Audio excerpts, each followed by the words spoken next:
For the record, when you hear me whine about this price versus that price, that's not a question of budget and being able to afford it. It's a question of principle. Like I said, I'm not cheap, but I am frugal. And there are some things that I wouldn't even buy with somebody else's money because it's more like a ripoff where I'd be like, no, I'd rather do without and find something better. But understand, that's a matter of principle. When I was at Pine Grove Furnace and the woman wouldn't even give me water, yeah, I could have bought that store out, but I refuse, and it's no big deal. I'll take my business elsewhere. That's different. That has nothing to do with the trail, and that has nothing to do with me denying myself because a pint of ice cream costs $10. It's not that. So just want you to I don't want to send out any mixed signals, okay? You're not going to abandon your morals when you get out on the trail. For example, this happened twice. We'll be hiking, right? And then we'll meet up with a stray female. She's a hiker. And so we all get together. It'd be 4 of us. It'd be 3 guys and a girl and be like, hey, let's get together and split a room. And everybody's like, yeah, high fives. And then the girl would be like, oh, I'm married. That would not be right. And it's like, what are you, a Puritan?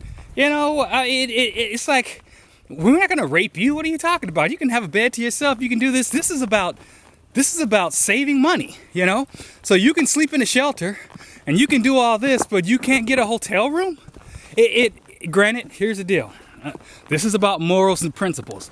I'm not judging her, and maybe her husband is like, that's my girl. In the back of my mind, it's stupid. We're all adults here. Nobody's looking at you. We're trying to save some money, and you tripping. You'd rather pay full price because it would be unsightly or it wouldn't be right to split a room with guys, but you will split a room with girls or anything like that. Understand, I'm not judging this person. I'm just giving you the example of how you don't abandon your morals just when you come out here, okay? You just work it in. So, and that happened twice, and I gotta tell you, all I can do is shake my head. I don't understand it, but I don't have to understand it. If that was my wife, would I give her a high five? Probably. But then again, I'd be like, babe, it's okay, I trust you. It's not like you're gonna, lose yourself or just go buck wild and start banging everybody. I'm babbling out here. On the subject of bugs, because Lord knows I'm getting ate up out here. If you're a hairy person, which means if you have like hairy arms, hairy legs, things like that, you don't want to shave when you're hiking the trail. Chances are you're going to be wearing shorts. I mean, even me, I'm wearing pants, but I still pull up. I have to because it's just, look at this, mosquitoes. I have to. You got to bear with me. I'm getting ate up out here. I have to because it's just too hot and my body has to vent. But hair is your first line of defense against mosquitoes. Those hair follicles will tell you, hey, something just landed on you, and you can kill it before it stings you. Unfortunately, I'm kind of light on the arms, but I got a little something down there on my legs, and it saves me because I can tell when something lands on me, and I got a couple of milliseconds to slap it before it sticks something in me. If you go shaving yourself for whatever reason, vanity or whatever, you need to know you're going to get eaten alive out here, especially if you're wearing shorts, because you won't be able to feel them land on you. And one more thing, you see this shirt? This is thick. Look at that. The mosquitoes are biting right through it. And I can't feel them land on me. Only thing I feel is a puncture, and by that time it's too late. So, but I won't take it off because I don't have any hair on my arms. So it's providing what little protection it can provide. Just remember, this is no time to be vain. Girls, if you're wearing shorts, I tell you what, I would not shave my legs if I were you, or you're gonna have so many welts. It's crazy out here. And FYI, if you're thinking that doesn't make sense, that you would feel something on your skin, keep in mind, your hair follicles are under your skin. They're going under like, I don't know, millimeters, who knows, but it's under your skin. So when something moves that hair follicle, you feel it more than you would feel it on the surface of your skin. And another thing is, once you start hiking and whatnot, and you start to get that layer of sweat on it, mosquitoes can land on a wet body, and that's just one more thing that's going to take away the sensitivity. Not to mention the fact that that you know your blood is pumping and you're kind of numb right on the outside because of whatever reason, especially when it's cold. But then if it's cold, you wouldn't have to worry about bugs. I'm babbling. You get the point out here.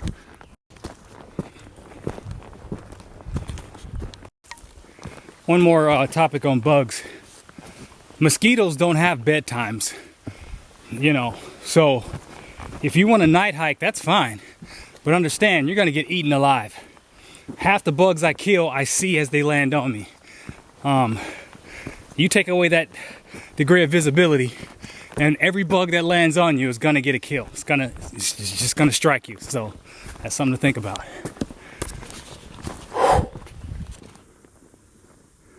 And by the way, this is another forced road march. There is no other shelter for 18 miles. It's like I said before, there is a 32-mile stretch between that last shelter before Bear Mountain. We're still trying to get to that shelter, so we're still on that stretch. So I'm passing a lot of water sources, which is a good thing. But know that you're pretty much gonna have to do the distance or cowboy camp or find another means of a place to sleep. Now there are campsites I heard people talk about at that at the little baseball field shelter thing. I think someone said that there's a campsite 8 miles from there. And one more thing, you really need a book. If you can't afford the latest book, grab any kind of book, even if it's not this year, because you need to know what's going on the trail. I mean, that's almost priceless. You gotta have a book. I've already told you which is probably the better book, but that's just a matter of opinion. They have 3 of them out there. Any one of those is better than no book at all out here.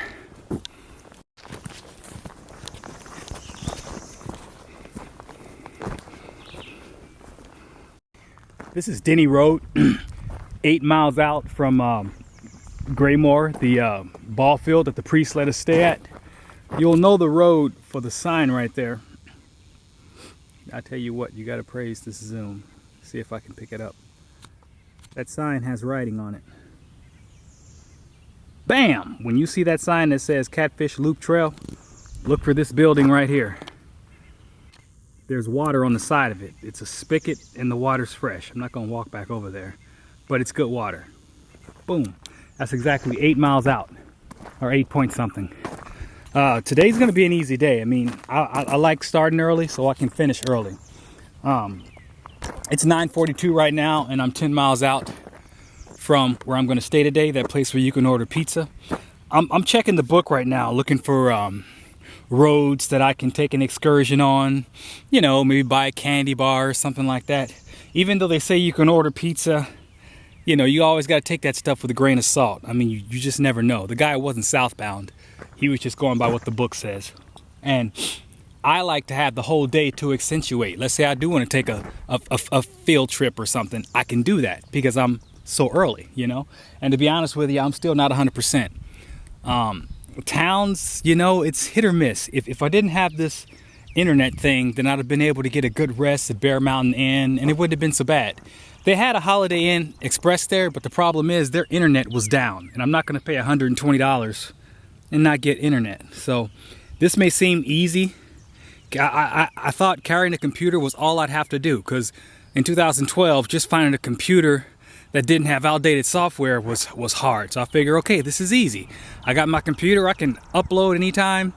It's not the same. I mean, internet does not mean good upload speed. So this has been a lesson for myself. And I gotta tell you, it's very frustrating. I would say it's the same as traveling with a pet and trying to find a hotel that's motel friendly.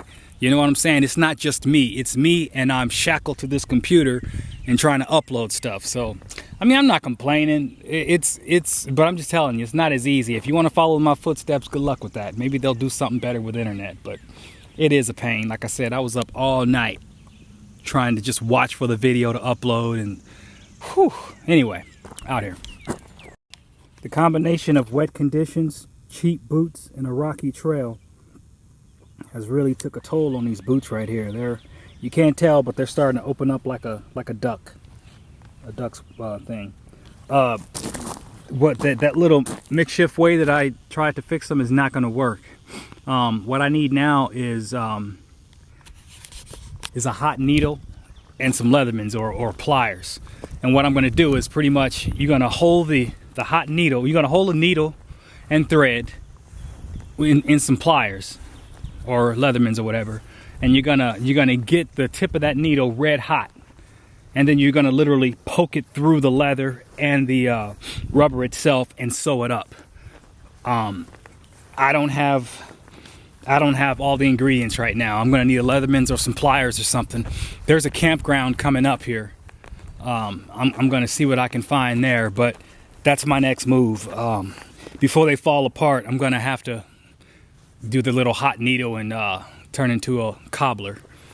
Cobbler is a person that fixes shoes. All right, back in the woods. Out here.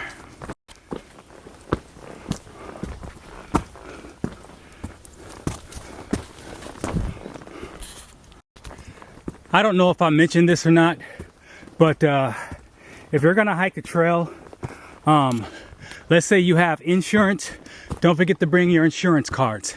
If you're prior military, or if you're a spouse of someone in the military, if you have any kind of card or identification affiliating you with the military, bring that as well. That'll help you with discounts and whatnot.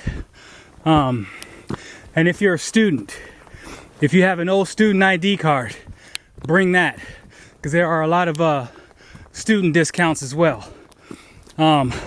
Most of this stuff applies to entertainment, but movies aside, hotels will give military discounts, student discounts. And like I said, if you run into problems and you need medical attention, that insurance card will come in handy out here.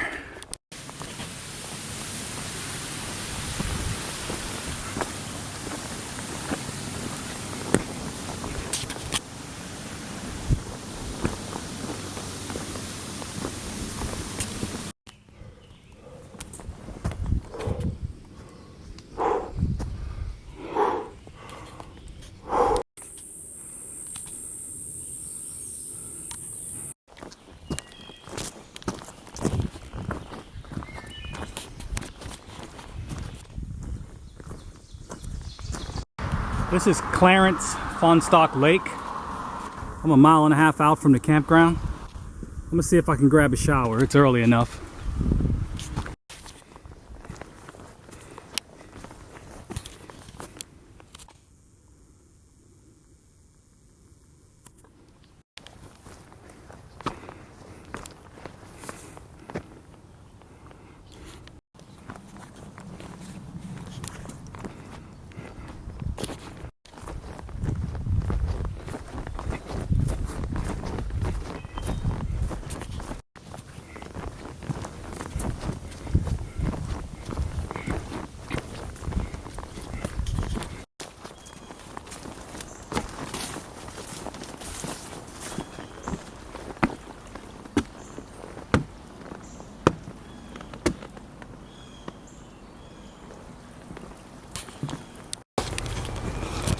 I'm in for the night.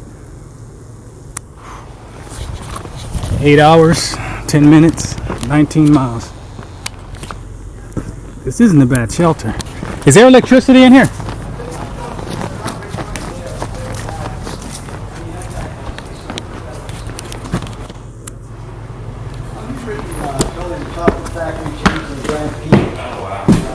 There you go. It's actually raining right now. I just made it. There's no electricity inside the shelter, but there were some menus waiting here for me so I can order my food. Like I said, I got here at 2 o'clock. I'm still kind of spent right now, so I just want to order some food, eat, and just take a nap. And they do have water here on the side of the building, so it was cool. It was an easy 19. I'm looking forward to a good 20 tomorrow out here. There are menus inside. I went with the calzone. That's a meat calzone, salad, roll, dressing, and a 2-liter Sierra Mist. So I'm gonna eat well, and then I'm going to bed. It's 3:45 right now. I was doing video editing and whatnot.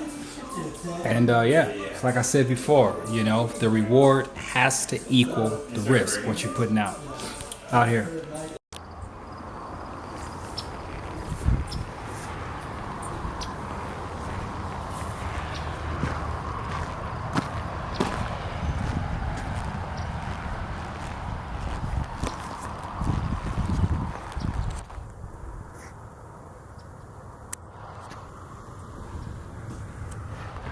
Morning.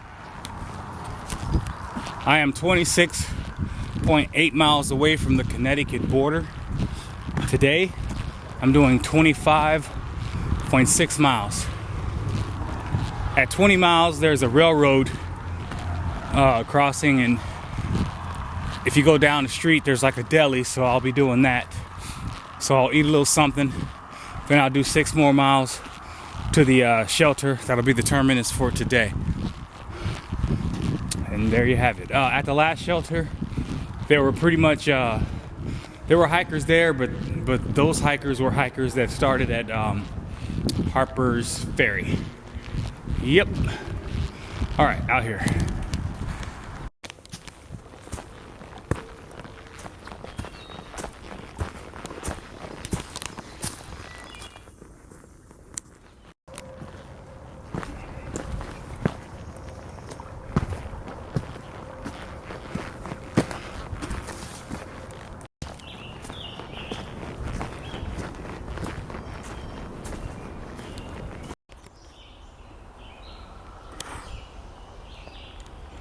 I like the light.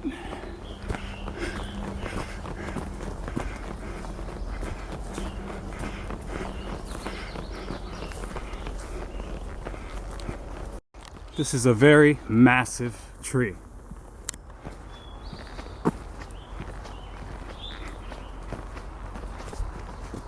This thing is huge. Wow.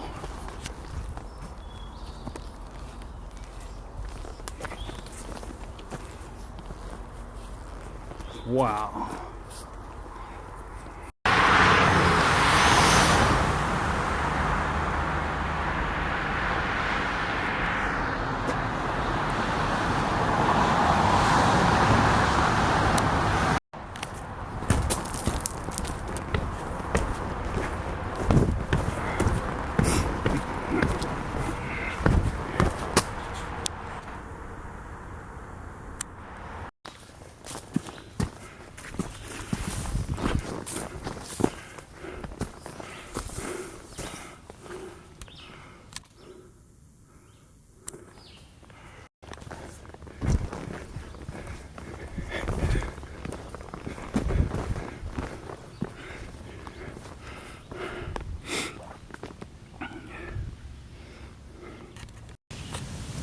This is 9 miles in, checkpoint Alpha, Stewart Morgan Memorial Shelter.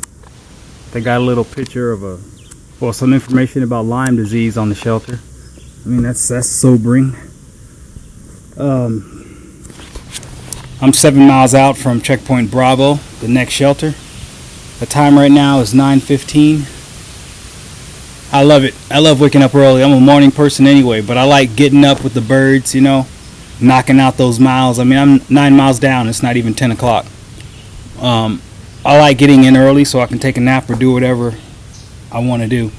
And since today is going to be 25 miles, we're just going to keep cracking. All right, out here.